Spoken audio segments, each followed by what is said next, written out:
gender equality. There will be people working with different communities, diaspora groups, refugee entrepreneurs, etc. So it's interesting to see the connections. Today's session will be focusing on migrant entrepreneurs and entrepreneurial ecosystems, but there might be some links we can build to other communities, other networks. How can you join the Alliance? It's continuing to grow.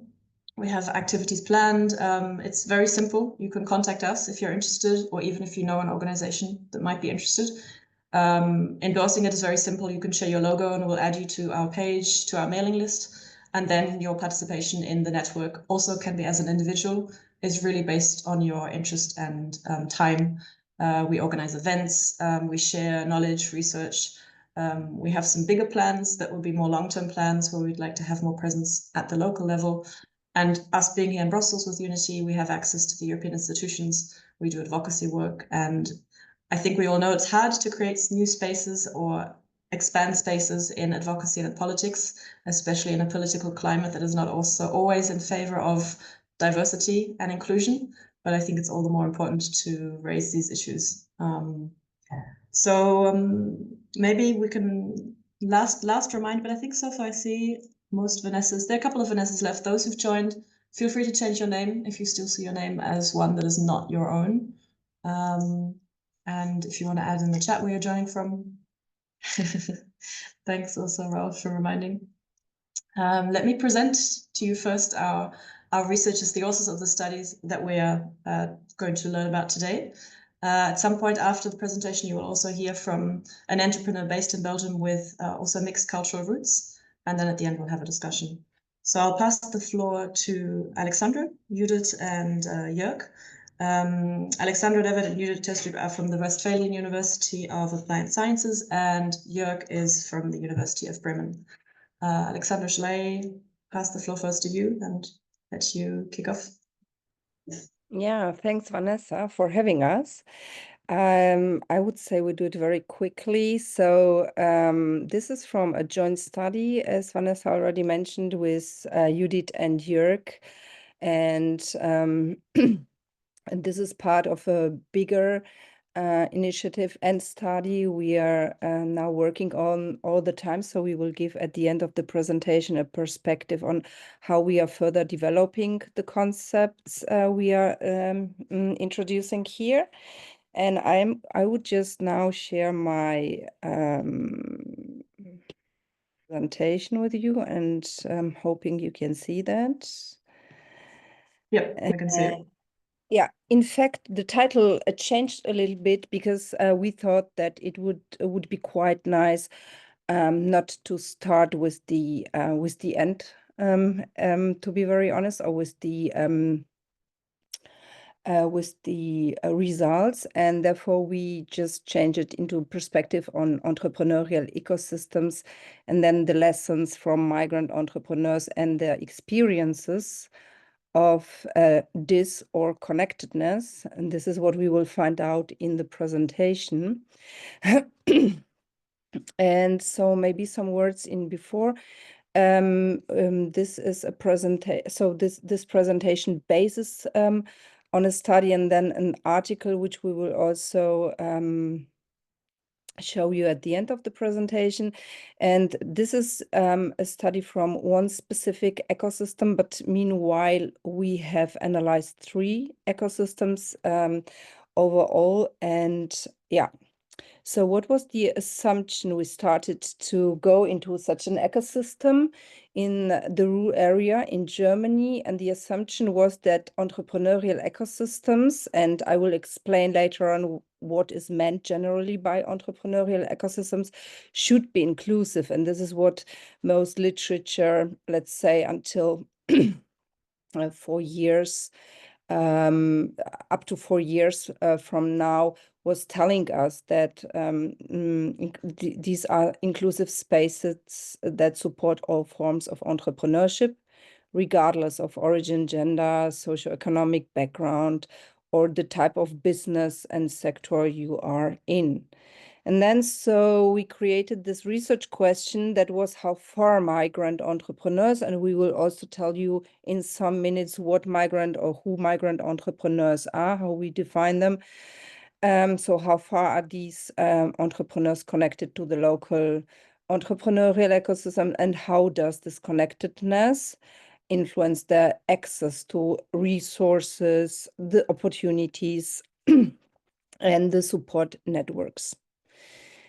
And so the theoretical foundation that we used for this study was, first of all, migrant entrepreneurs and entrepreneurial ecosystems.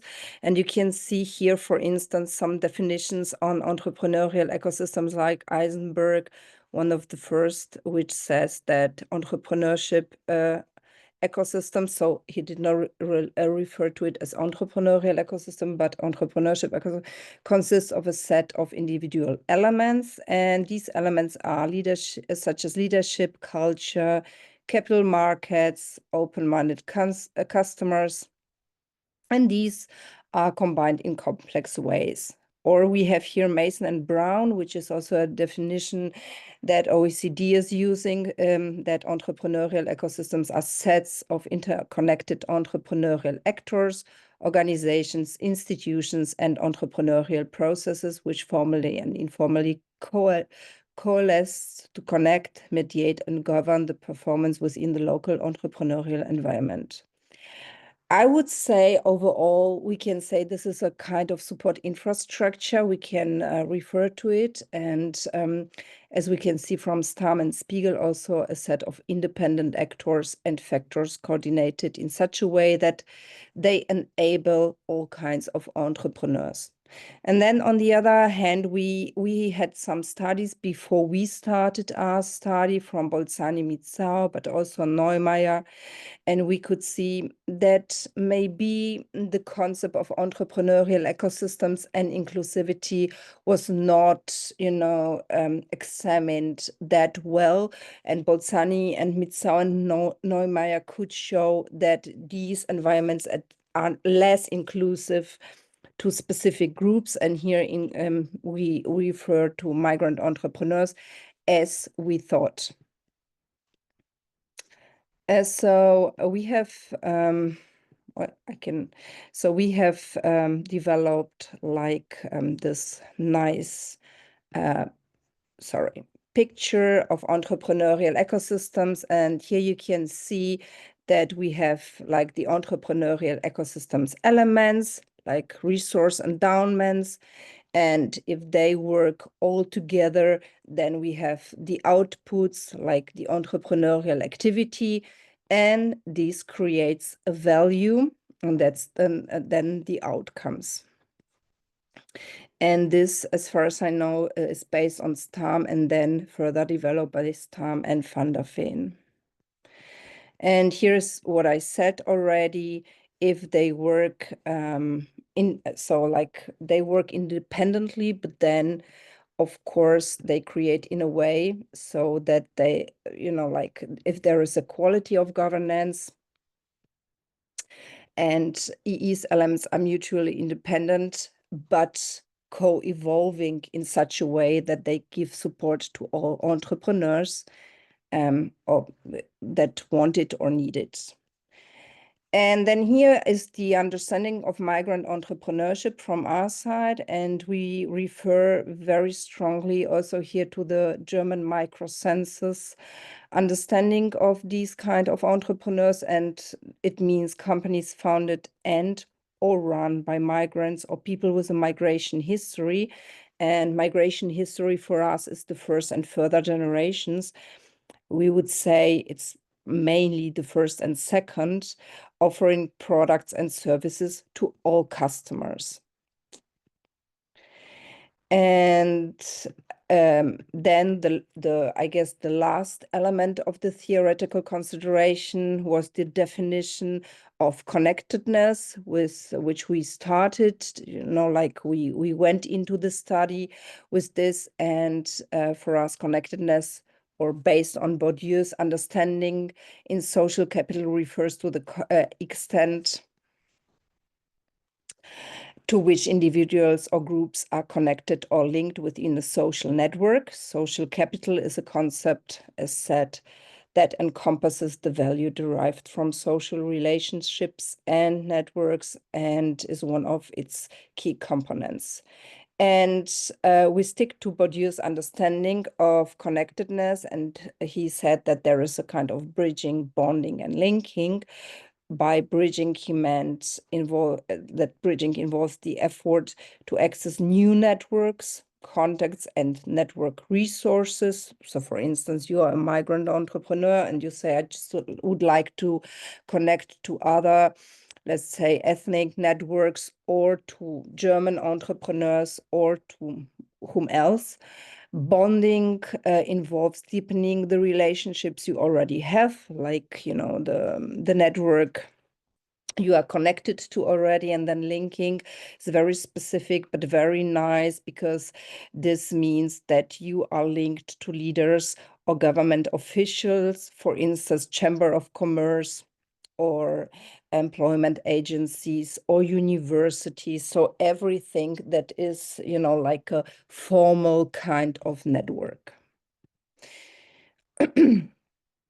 So as you can see, as said, mainly we refer to the understanding of connectedness to Bourdieu, but of course there are works of Putnam and then also Granovetter and Coleman and Portes. All these people, you know, were discussing connectedness in relation to embeddedness, which is, you know, another concept everybody knows, and also the mixed embeddedness of Klostermann and Rath. But this is what we would like to, to dive deep later on after the presentation. Sorry.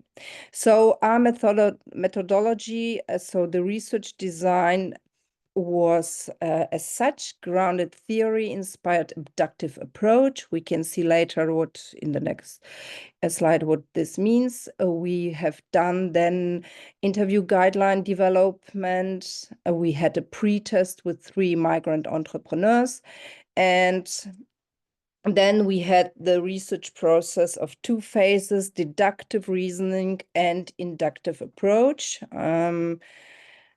And of course, the first was the literature review. I was wondering where it was, but it looked like that. So what we have done is reading a lot of literature, having a theoretical framework, and developing, as said, the interview guidelines.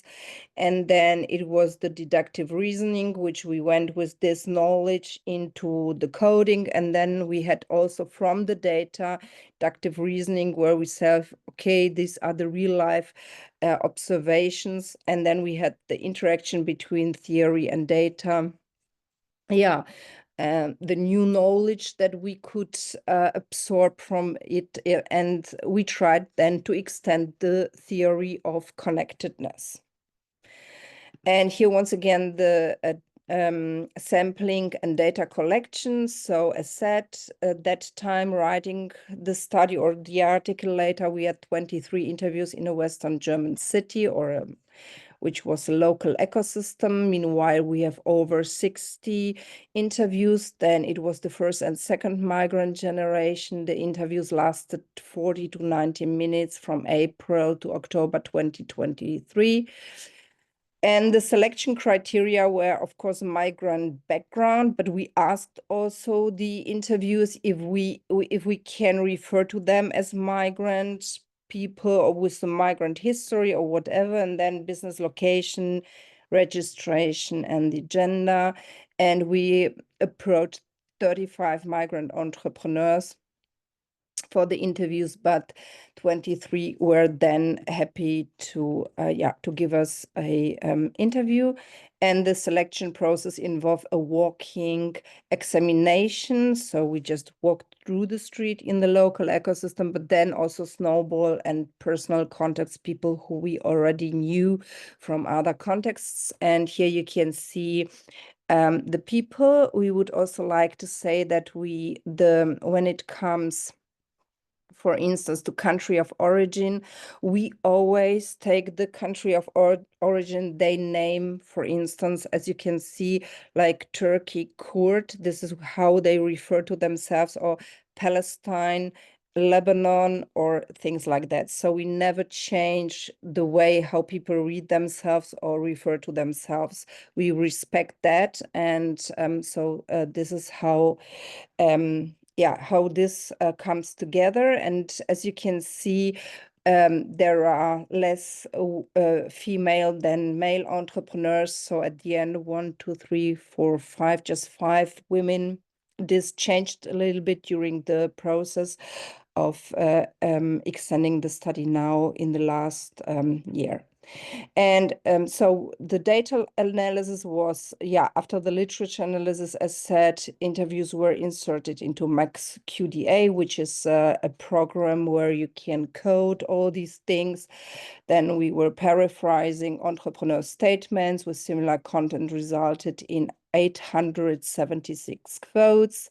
And after the consensus meeting, so we meet and, we discuss it. We had final 30 first order codes, which we have defined. And and after this, we had a surprising moment, and this is what we will see, because we've been searching for the connectedness, the bridging, bonding, and linking. And so what we have done is we have employed like a inductive coding in phase 2 to delineate the mixed deductive inductive course of the study. And so we have inductive coding resulted in 129 quotes, summarizing in 16 first orders. And this is the coding scheme we started with in phase 1. So as said, we were searching for bonding and bridging and connectedness and also the linking. And what we found then was, as you can see in the first order codes, self-segregation, external segregation, participation, things like that. And so we said, okay, just wait a second. There is something we need to have a look at more closely. And we tried to define second order categories like multiple segregation, lack of representation and alienation, and resource voids, and discrimination. And so this is what we then, after several discussions, called disconnectedness, which, as you can see, is not the opposite of connectedness, bridging, bonding, linking. But we said, okay, these are categories we can name for the disconnectedness we could find between migrant entrepreneurs and this specific local ecosystem. And here are the findings. So as said, surprisingly, we found more indications of migrant entrepreneurs' disconnectedness than connectedness. And for instance, so when we take the things that we found, like multiple segregation, we say entrepreneurial segregation manifests through a merit of systematic biases and social prejudices, often echoing personal adversities akin to the struggles faced during educational pathways. So what do we mean? In the interviews, we could already hear that some people had such strong segregation manifestation tendencies during their education that they, like for them, it was clear that they need to choose a way into self-employment. And also this segregation manifests in the way how they then started and which location they have chosen for their business. So within the entrepreneurial landscape, we say systematic biases manifest through rejections and exclusions reminiscent of historical discriminatory discriminatory experiences. And we always have, like, we have a lot of examples, but we try to take, like the main one, which everybody says, okay, I get it. So here we have a Turkish female entrepreneur, and she described her journey of finding a suitable location for her business as follows. So when I was looking for location, she said, I was rejected without even having an appointment for viewing. I don't think I necessarily have an accent now. I was directly rejected with the second question that was, where are you from? When I said I'm from Turkey, it was like a reliving that experience after many years. I thought I was very well integrated and settled. And here we have it after 40 years being in Germany. But I received another slap in the face, as if to say, we don't rent to Turks. So here we have something that shows the kind of segregation when people argue, okay, there are many migrant entrepreneurs choosing a specific location to be like clustered in a specific, realm. And we could show it's not like that. It's not always their choice, but it's just because they cannot find any other place for their entrepreneurial being. And here we have a example for the lack of representation. So in addition to this experience, multiple forms of segregation, which we had the example on, migrant entrepreneurs frequently encounter significant obstacles in securing representation within institutions. So this was what we've been looking for with the linking idea, such as chambers of commerce. The interviews suggest that their distinct experiences and needs are often overlooked or insufficiently addressed, resulting in disparities in access to critical support systems. And here we have a Kurd entrepreneur running a vegan kebab, and he recalls, when I call, so when he calls the institution, it's not easy even during the phone call. Sorry, I want to make my residence permit identify indefinite. Sorry, I forgot my glasses. I've been trying to make an appointment for a year. So he's trying to call all the year long.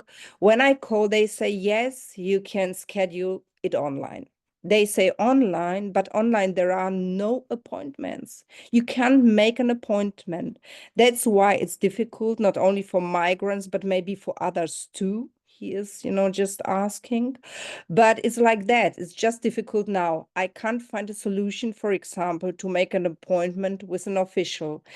Yeah, and this is describing exactly like, then he had to go personally to this to the office and talk to the people and explain his situation, that when he is not getting a stamp, like he needs to close his business. And then what we want further is the alienation and the cultural divergence. So we say that some migrant entrepreneurs mentioned encountering a sense of alienation. It comes from alien, yes, influencing the connection to the entrepreneurial ecosystem. This estrangement stems from various aspects of their experiences, leaving them feeling disconnected, marginalized, from the German society in general and the ethnic communities. And here an example from a Turkish entrepreneur, second generation, and we can see, because he is born in Germany. I don't know if it's because of my appearance or Turkish surname, but in certain crucial situations, you feel certain resentments. You sense it. And then we have resource voids. So despite entrepreneurs' ambitions to succeed, the lack of support from governmental bodies remains evident. Financial assistance is sparse, and bureaucratic complexities further impede progress. So this is what a lot of studies refer to. And a grocery owner remembered when starting his business, financial support from the government or the city, like zero. I've submitted numerous applications, had several phone calls, and had no chance. Yes, there was a funding program for the street. So you have just to imagine there is a street and there was a lot of space for businesses, and they tried to fill them with new businesses. So that, like, the municipality tried to do it. So he describes a street in his neighborhood where the streets had many closures, and they offered to cover 50 or 80% of the rent for 2 years, but it didn't apply to me. They said it was for everyone else, but not for me. Why? I don't know. And then we have the last one, which is discrimination. And yeah, that's, even if maybe we think, yeah, this is, like an evergreen, like we talk about discrimination and microaggression since years. However, the topic, in the EU was frequently broached by interviewees, even without direct prompting from the interviewers. So migrant entrepreneurs consistently narrated enduring discrimination, whether in their professional or personal lives, with some indicating that this challenge originated during their school years. This is what I started also with. A second-generation Palestinian entrepreneur says, Germany does not value what I do. I will always be a refugee from Palestine. I invest my money in Dubai and Turkey. So this is what she is doing. It is a woman. I just pay high taxes here. Is this not enough? And that's, like the question. And we conclude from all, so we could, like give you a really plenty of examples, but we want to go into the discussion. So we conclude that, and we said, while societies often communicate the intention to include migrants and migrant entrepreneurs, real-life settings reveal sustaining situations of disconnectedness. And this is what we could also find in the in the studies we are running now. It is thus the first contribution of the study to show, based on empirical evidence, that disconnectedness of migrant entrepreneurs in EEs is an essential and pervasive real-life phenomenon. And as a response to our research question, disconnectedness plays a prominent role, but is also neglected, while the finding is not entirely new. So we can see that, as said, Bolzani, Mitza, and Neumeier already referred to these problems, never called it connectedness or disconnectedness. The study allows for specifying such a challenging state for migrant entrepreneurs. The factors behind disconnectedness do not exist in isolation. This is really important to, to see. Instead, they are interconnected through mutual interconnections and causal relationships. And Joerg and Judith, they will also show you how we further develop the context and how these connectedness and disconnectedness is just like a part of a bigger picture. And for instance, here we have discrimination is one of such destructive factors. So we also put some propositions, and we said discrimination positively impacts the segregation of migrant entrepreneurs in multiple ways. Discrimination causes and or reinforces resource voids of migrant entrepreneurs. A lack of representation of MEs in relevant institutions for entrepreneurial support causes or increases the resource voids. And we know that there are several studies from Zapato Barrera that could show that in the municipality of Barcelona, like it's a very diverse city, but there were no migrants, as service in the service. And yeah, of course, there is no understanding of the needs of migrants and in general and migrant entrepreneurs. So this is what we could also show in this study too. And then we have alienation drives the multiple segregation of migrant entrepreneurs in entrepreneurial ecosystems. And here you can see, like, this is towards an integrated approach. So we can see here that that there is a need for connectedness to embed. Maybe many of you or of the guests today we have here know the concept of embeddedness, that just says that, you know, that a business or each business is not in a black box, but it's always located in a social, economic, social, cultural surrounding. And just, you know, the way how embeddedness was described by Granovetter and later picked up by Klostermann and Rath in the relation to migrant entrepreneurs. Embeddedness just means to be really rooted in one or several locations when it comes to transnationality, which we don't want to refer to today. But we argue that connectedness, it's, you know, like the step before embeddedness. You first need to connect to something like the entrepreneurial ecosystem, that to root yourself with your business. And this is how we see it. And there is also a third element we are working on now, which is belongingness. And this is the conference we would also like to invite you at the end of this session to. And then so we can see this is the side of connectedness, but what we found out is the disconnectedness. And as we say, it's not the opposite of bridging, bonding, and linking, but it's the discrimination, alienation, the loneliness, and the lack of meaning. And yeah, so this is once again our integrated approach. The implications we would like to present are to understand the reality of migrant entrepreneurs. It is mandatory to understand the emergence and development of disconnectedness more comprehensively. This is what we are working on now, and hopefully other researchers too. And disconnectedness is a multifaceted phenomenon with 5 constituted factors. Maybe others will, you know, even broaden this one. And these interact, so this opens the debate about whether and how far factors causing connectedness and disconnectedness interact. And then the bonding and bridging distinction does not capture the full complexity, we argue, of social capital, but it is lacking a multidimensional view. And then we say when migrant entrepreneurs experience the negative implication of disconnectedness, they have different options at hand.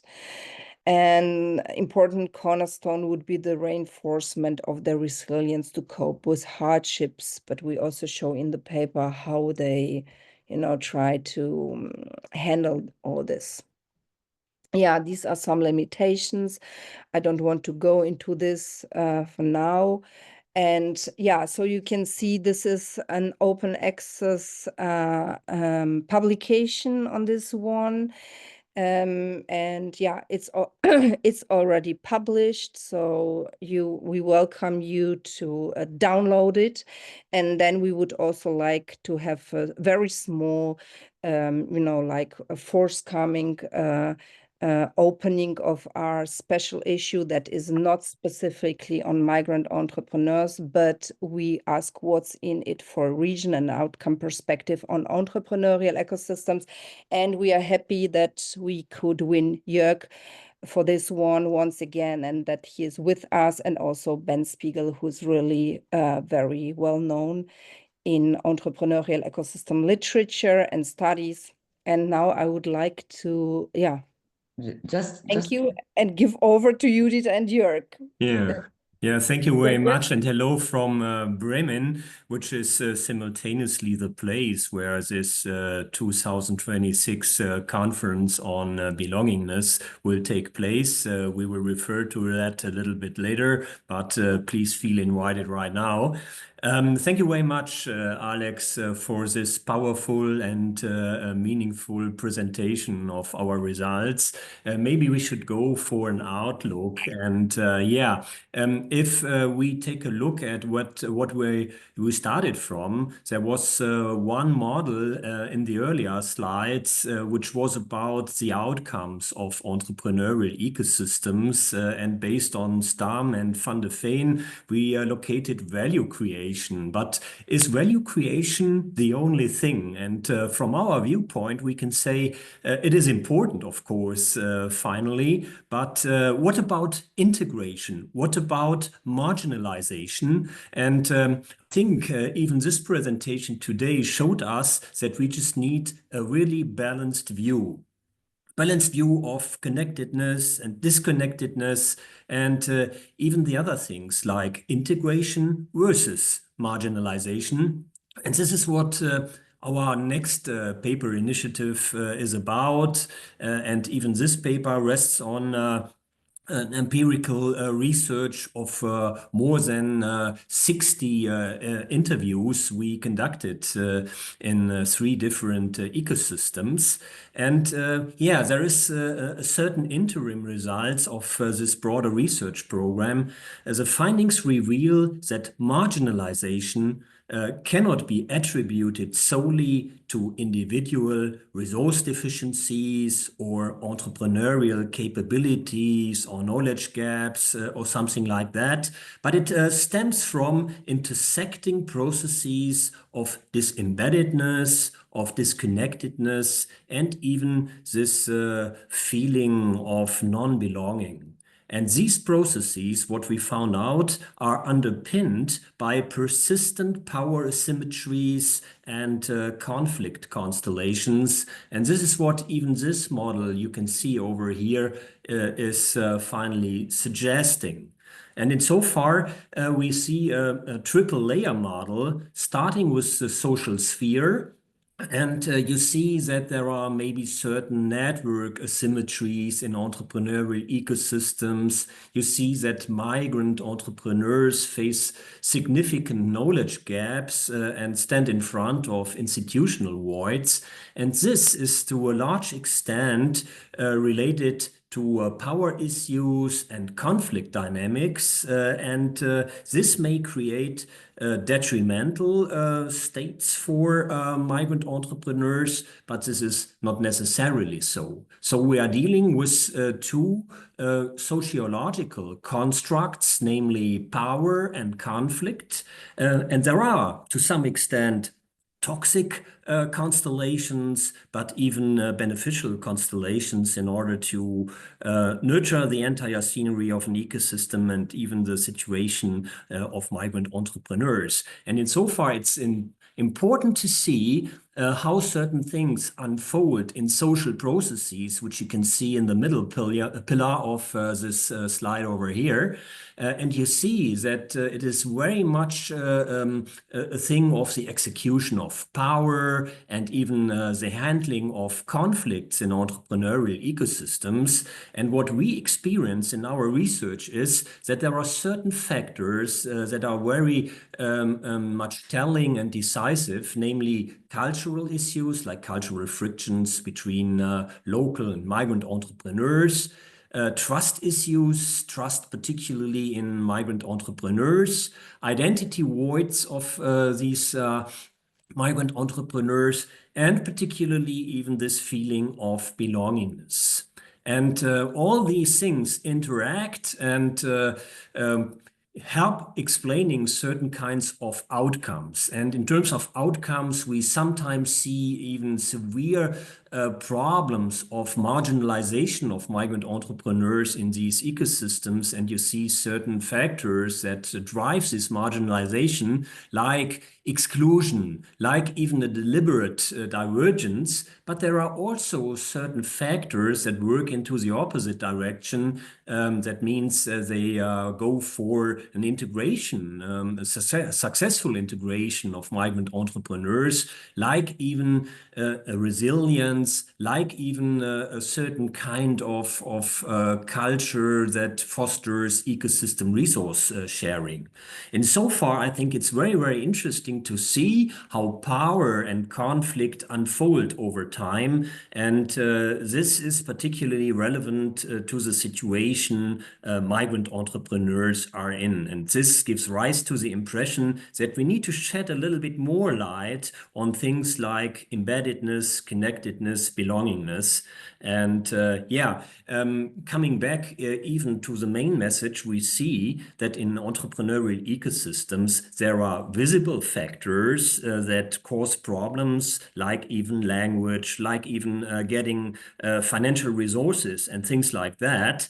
But there are invisibles, and these invisibles are a real challenge because they are not so often discussed. They are felt by disprivileged migrant entrepreneurs, but they do not enter, for instance, a discussion in the social or societal scenery. And this is a challenge even for us to bring these issues to the fore because they are not so easy to handle, something you don't really see and where you need to believe in a little bit. This is not so easy to translate even into policy-making action. And this, of course, is also a challenge we are actually faced with. And the last thing I would like to mention is something that relates to the context and what we could observe even based on the research on the three ecosystems is that even transculturality and cultural distance plays an important role. So in the broader sample we conducted, we had way many more people from Africa. If we take, for instance, common measures of specifying cultural distance, you see that the cultural distance is quite huge. If people from Africa enter, for instance, countries in the center of Europe, and even we could observe that such challenges, such problems like discrimination, segregation, alienation, and so on, they depend to a large extent even on this cultural distance and even these problems of understanding each other. And insofar, I think it's necessary and useful to have this kind of a deeper dive in order to understand even these invisibles. So this is what I would like to add to the presentation of Alex, and I thank you very much for listening to our content. Yeah, for those interested, I have posted the link to the paper in the chat as well as the link to the conference. So you can find that in the chat. So the paper is open access, so you should have access. Thank you very much. There's also more time if you want to add more thoughts. I just wanted to, first of all, thank you, Alexandra, thank you, Joerg and Judith, for this presentation, for the research that you're doing, and for sharing also these very insightful and moving quotes I find from the entrepreneurs you interviewed and that you spoke to. It illustrated quite well, I think, the sentiment that also behind this experience of disconnectedness. To connect the research with experiences on the ground and also with the work that is being done by the organizations and people joining here today. We've left time for discussion, but also we've left a little bit of time to introduce you to someone who is based in Belgium, like Unity. Her name is Sümeyye Soydemir. She's an entrepreneur herself, a Belgian entrepreneur with also mixed cultural heritage and Turkish roots. She's the founder of Euronet Care, and she also is the developer of the very first residential care home in Belgium with a culturally sensitive program, also aimed at the Muslim community, including first-generation migrants. And I've invited her here today to share also her experience as an entrepreneur. Maybe we can connect some of the dots. Maybe there are differences. Of course, your study was in one German city, but I have a feeling there might be some parallels. And then hopefully that can also generate a discussion. Feel free to raise your questions. You can already put them in the chat, or you can raise them by raising your hand after Sümeyye's experience that she'll share. Hi, Sümeyye. I'll pass the floor to you. Thank you for the invitation. I'm not sure if you're aware, but during my Master's of Business Engineering, I also researched Belgian startups. and if there was an effect of the name of the entrepreneurs. And I compared European names, non-European names, and Muslim names. And this was like real data I took from the database. And we could see there was a negative impact on how much money startups with a Muslim name could take from the bank compared to like if your name was Mohammed, you had less chance to get the loan, and also the loan was much lower. So it's funny, like I don't think you know this, but like just let me say that during the university, of course I didn't know I was going to be an entrepreneur.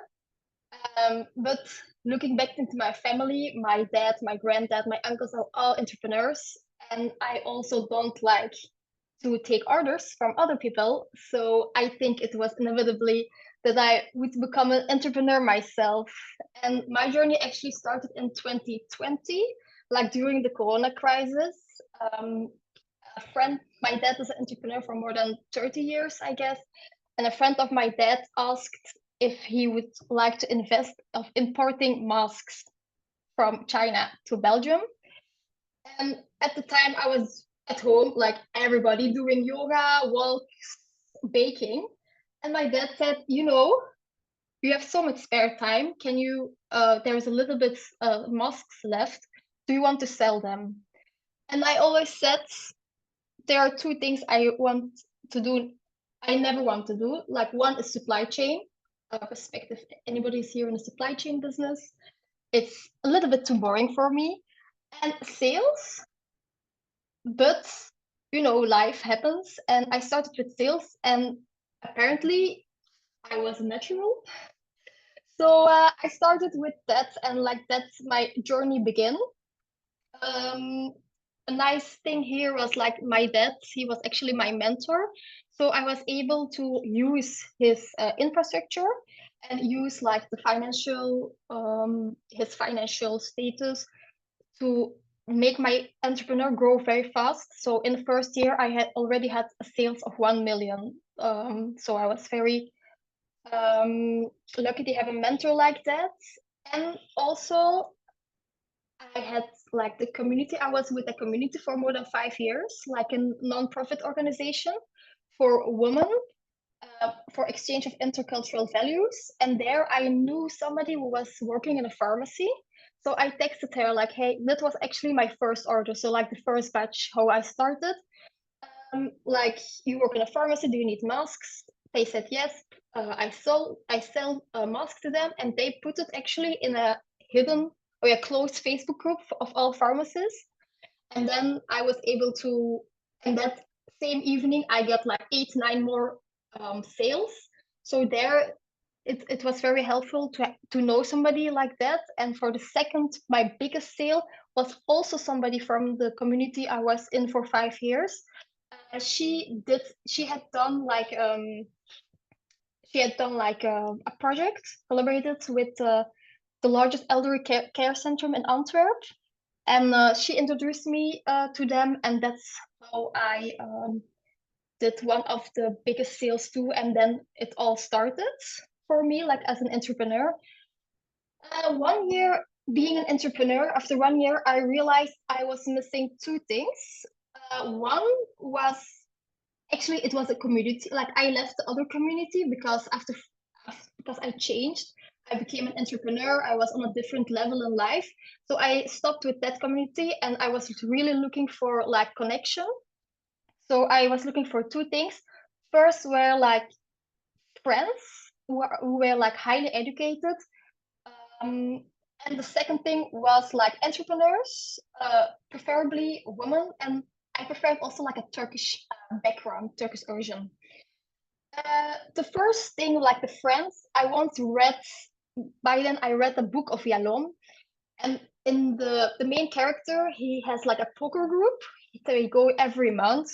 And every month they exchange information. Hey, this fabric is going to close, so these people will have to find new jobs. So maybe you can, or like the stock market, I think, etc. So they were lifting each other up. And I was really looking for like a friend group of friends like that, just so like to have insights, and I was really missing that.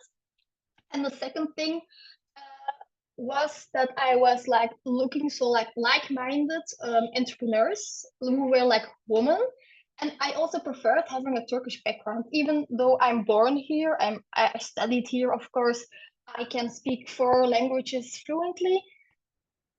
You know, there is something about having the connection with somebody from your same origin.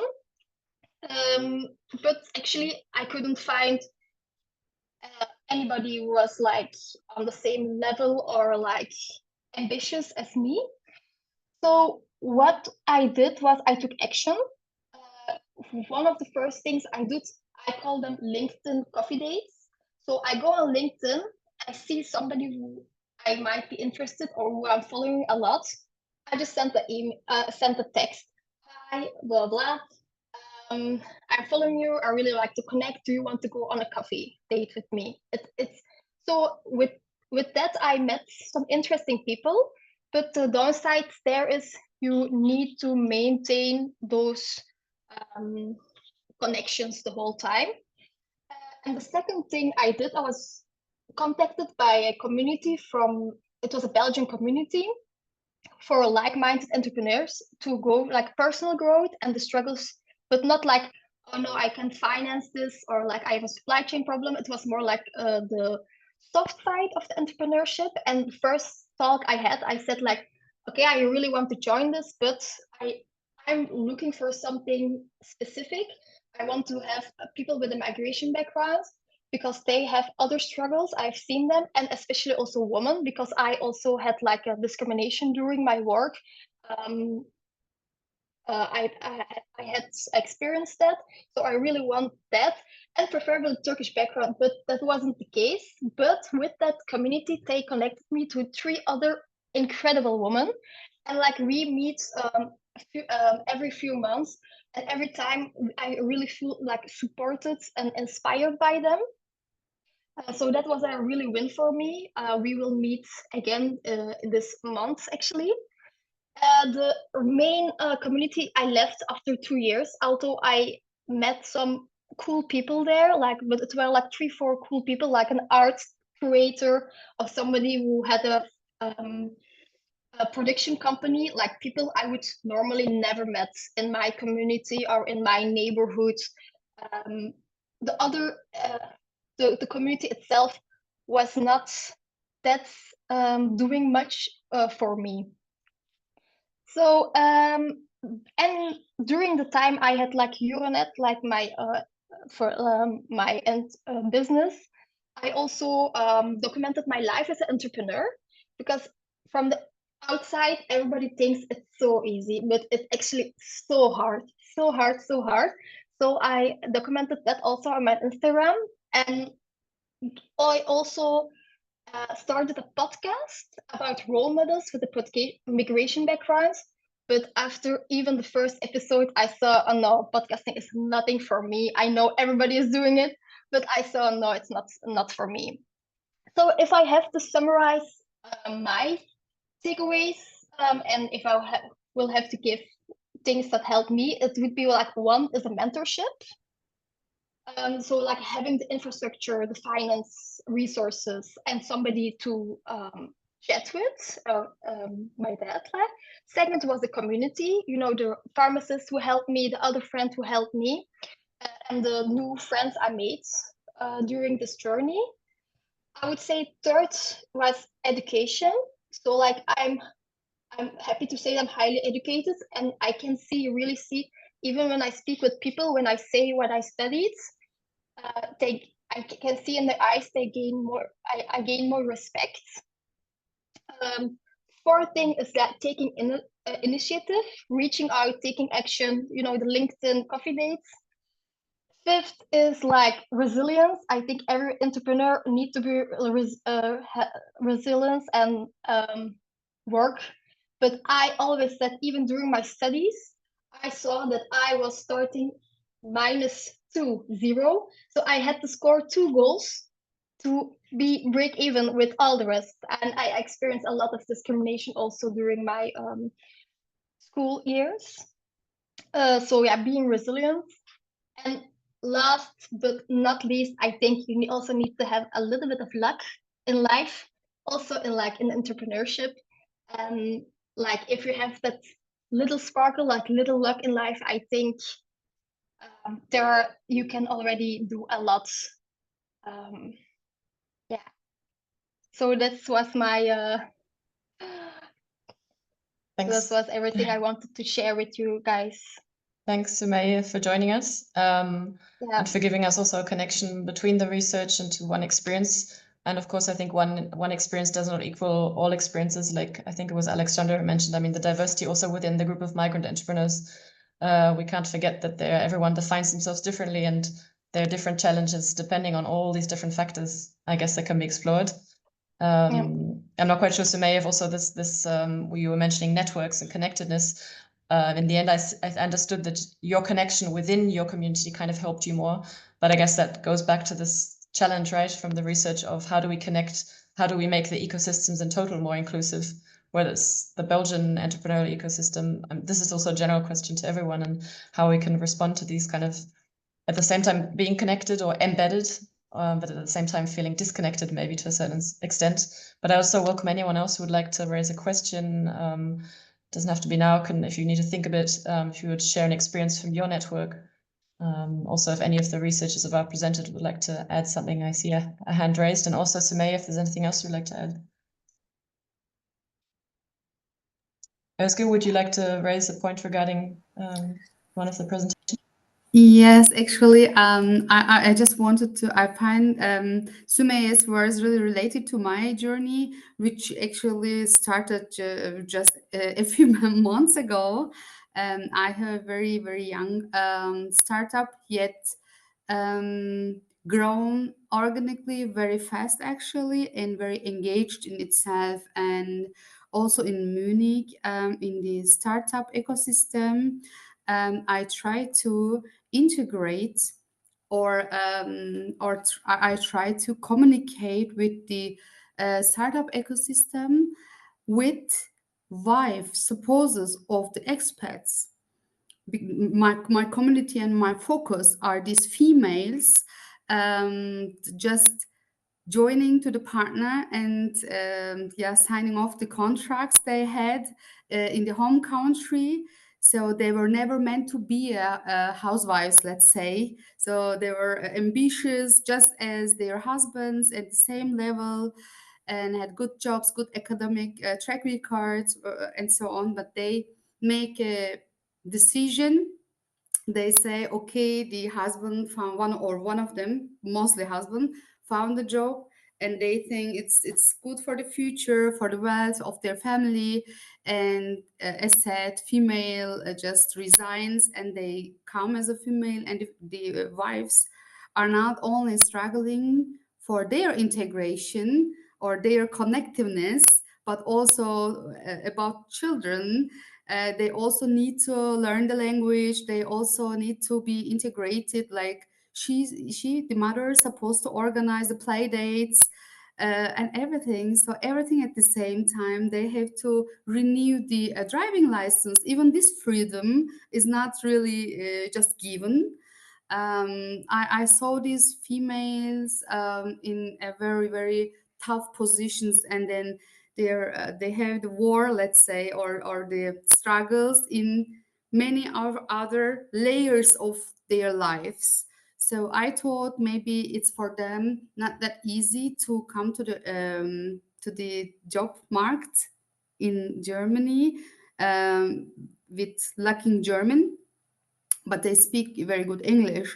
So my idea was I can match these people, very untapped, good, talented people, with the startup community, which is open-minded, which speaks English, and which also doesn't really care of the certificates, diploma, and anerkennung, this kind of formalities, but really makers. They're looking makers. They're looking for those kind of ambitious people. So this is what my startup is about. But of course, it is really tough to make network. I love networking. I love communities, and I have different kind of bubbles, and I'm trying to mix them somehow. But still, if you're not belonging, really belonging to a community, other than Sümeyye, I wasn't born here, and most of these people just moved, like first generation migrants after 2010 something, and they really don't have any support system here. No families, no friends, no neighbors at the beginning, of course, but also they're not belonging to alumni communities, so they're kind of lost. And what I think globally it's really pity is the funding for diversity issues are also going back, and even people who would like to work in this social impact area are struggling. So that's my experience until now.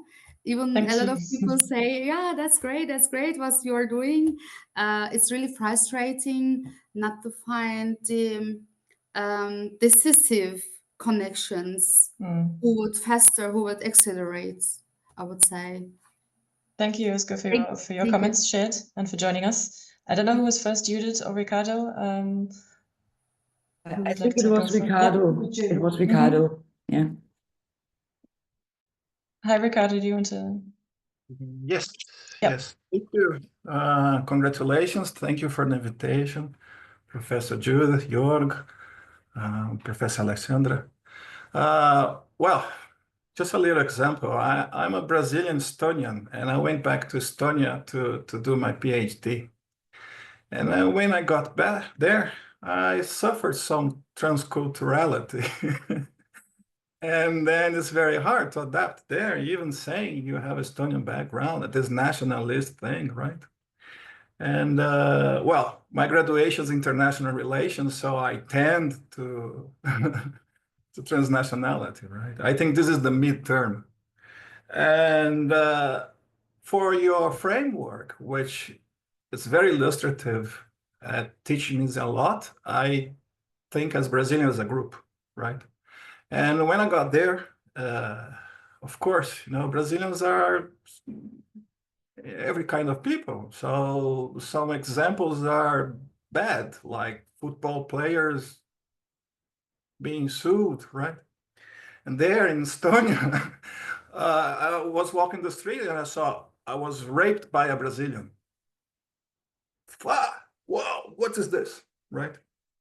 So this mix of individual, society, nationality, this branding thing, right? Really, it's very complicated. So in your framework, in the outcomes, you guys give us a picture, right? In the outcomes, which I think in the end it turns up from down.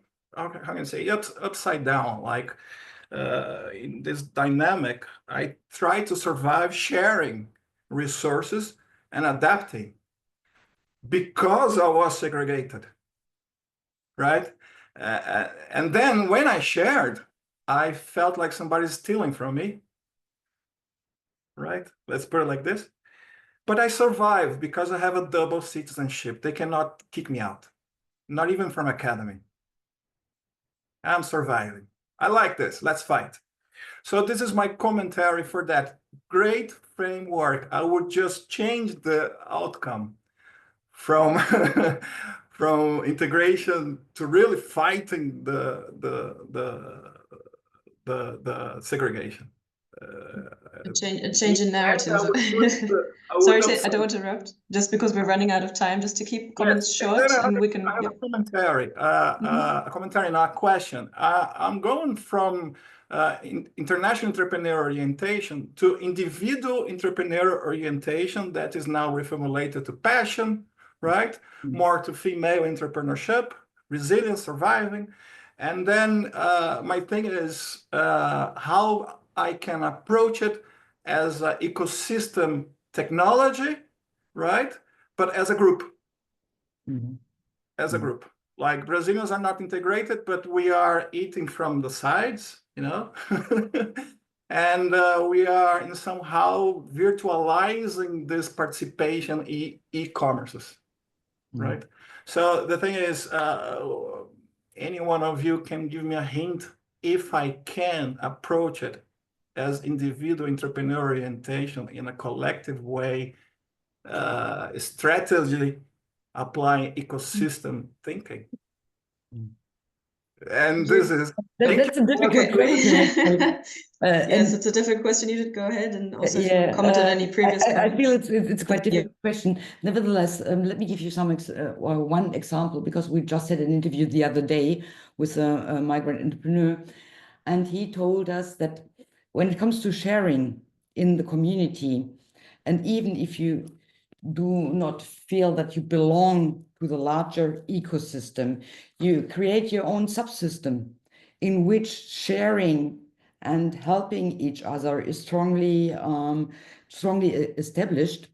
And even if institutional actors like the Economic Development Agency tries to run programs to better link the migrant community to the entrepreneurial ecosystem, you need actually people from the community to spread the word of that offers in order to really reach the people, because otherwise it won't help.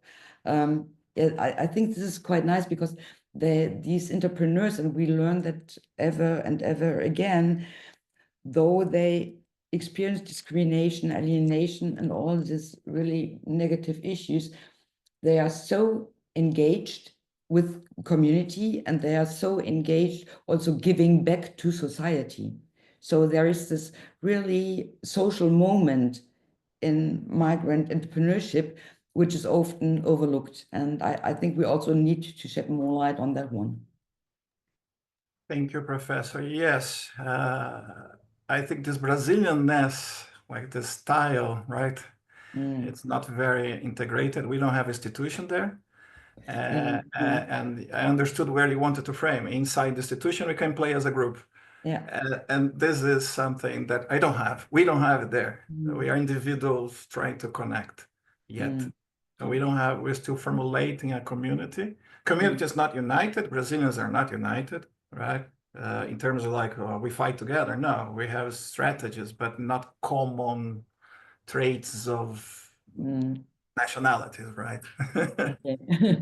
So it's like internal fight with external fight. So this general value creation, I would think, like from the individual side, like a returnee, refugee, to a collective point transnationally, right? But transnational is very much into cultural distances or values, right? And this complicates a bit. Jörg, do you want to step in and comment on any of the previous remarks? Also, Alexandra, if you want to come back to anything that you want to add on any of the participants.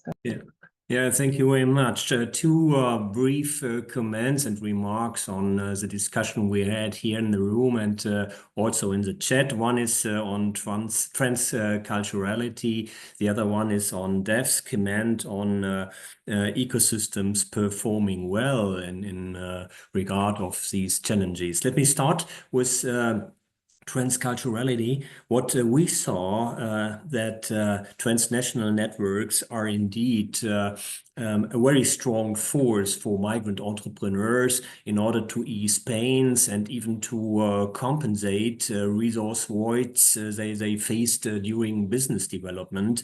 And in some cases, we saw people with a longer migration path from a country of origin, staying here and there for some months or even years, going for the final destination. And they build up networks in different kinds. They still are connected to their home country, and this is rather helpful if there is a need to ease some pain or even to get ideated.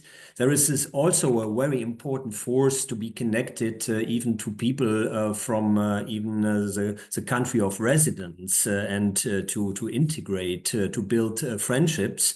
But as Sümeyye already mentioned, it is very, very important for certain people to have a good connection to like-minded people, maybe of the same ethnic origin. Even in the country of residence, because this creates a feeling of being at home. But for me, there was one observation that it is very, very useful if you have such a long migration path, as in a handful of cases we observed. It is quite useful to have connections all over the place in different countries. And I saw some African entrepreneurs who stayed there in other countries. And whenever they had problems, they got in touch even with these friends and friendships they built over time in order to get the right people with the best ideas in order to fix problem even facing in the country of origin. So transnational networks and transcultural competence is something that is sometimes something that closes voids and even provides emotional energy for the sake of business development. And regarding the second point, Dev's remark, is there a good example of an entrepreneurial ecosystem performing well in supporting migrant entrepreneurs? From my point of view, there are examples, but I did not see very much in my country of origin. But I gathered some experiences in South America, more precisely in Chile. And we had the opportunity to study a little bit the development of the ecosystem in Santiago de Chile. And Santiago de Chile and the overall country had the problem that they do not have so many techies and tech entrepreneurs. And they started a program in the mid-2010s, and they had a public accelerator. And this program managed to invite people from all over the world to come to Santiago, which is not an easy thing because it's not easy to get there. You must have a very strong intent and purpose to go there. But they rolled out a very interesting program with incentives, with development opportunities, and they co-developed this program structure and learned very, very much what to do in order to build an infrastructure that is really inviting regarding even the injection of these migrant entrepreneurs.